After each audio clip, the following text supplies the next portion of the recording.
ladies and gentlemen. Today I will be showing you how to channel your inner Bob Ross. We all have an inner Bob Ross. He's the creative side of our brains, and he tells us how we feel and what to do emotionally. A lot of us like to shun our Bob Ross, but I think he's a very important part of our lives. First and foremost, I'm an engineer. I engineer every single day of my life. There's not a day that goes by that I don't do some type of calculation for some device or whatever. But more importantly than that, I like to draw. Drawing is important to me, and I like to express myself creatively. I like to pick up a pencil and put that pencil to paper and just go where my mind tells me to go. And whenever someone sees me draw, they always ask, if I'm an artist or, why I draw. And I tell them, honestly, that it helps me. It's a part of me. I've been drawing my whole entire life, and I wouldn't want to live my life without it, despite the fact that most of my day is consumed with numbers and calculations. And I ask them if they draw. And most of the time they say no, but I used to. And I ask them why they don't anymore. And most of the answers I get is that they don't have the time or they're not good at it, which I understand. It's understandable. And in all honesty, though, neither of those answers are answers at all. They're excuses. We always have time, whether it's the 5 minutes before class starts, waking up in the morning, or before bed. And art isn't about being good, as I'm about to show you. It's about doing something, creating something, for the purpose of just creating it. And so I'm going to give you all what I believe is everyone's life journey in art and why they lose their want to create. So, before we're born, we have a reference. That reference is our parents. We all have two of them. Some of us don't always like our parents, but we have to accept the fact that they are indeed our parents. For tonight, our reference is Nick Fury, as played by Samuel L. Jackson. So when we're born, we're a clean slate. We're a base. We have no direction in life. The limits are endless. But if we're lucky, we have parents there to guide us through life and to direct us.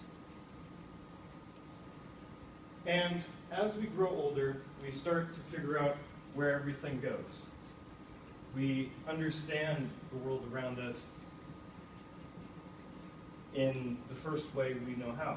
We start to place things where society tells us to place things.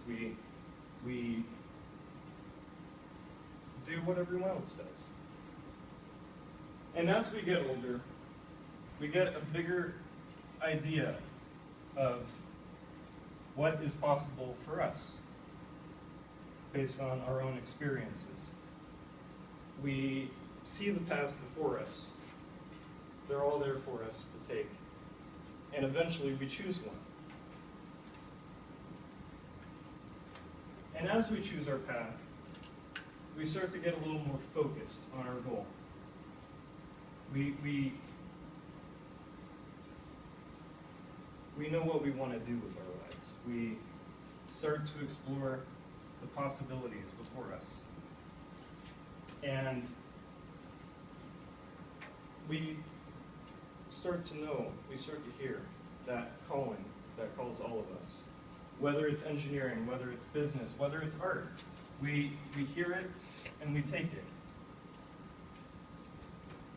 And as we start to live more and experience more, details start to appear in our lives. And these details will always be there. They're always never ending, and they define us as who we are, these details. But if we're not careful, these details can consume us. These details can turn our back to the world around us. And these details can help us forget what truly matters to us. And as these details become more and more prevalent, and as we forget how to control these details in our lives, and how to filter out and stand back from the big picture, we start to lose something. We start to lose ourselves. And this loss rocks us to our foundation. This loss can be a loss of our own personal beliefs. It can be a loss of a loved one. It can be someone who leaves our life and doesn't come back. And this loss defines us. We can't help that. It changes us fundamentally. But we can choose to let this loss control us, or to control the loss itself. The art of living is to make use of suffering. And when we stand back and we look at the big picture, all we're left with is an exaggerated picture of who we truly are. And when we're gone, it's up to whoever you affected, the people around you, to define what that image means to them. And that's how you channel your little Bob Ross. Thank you.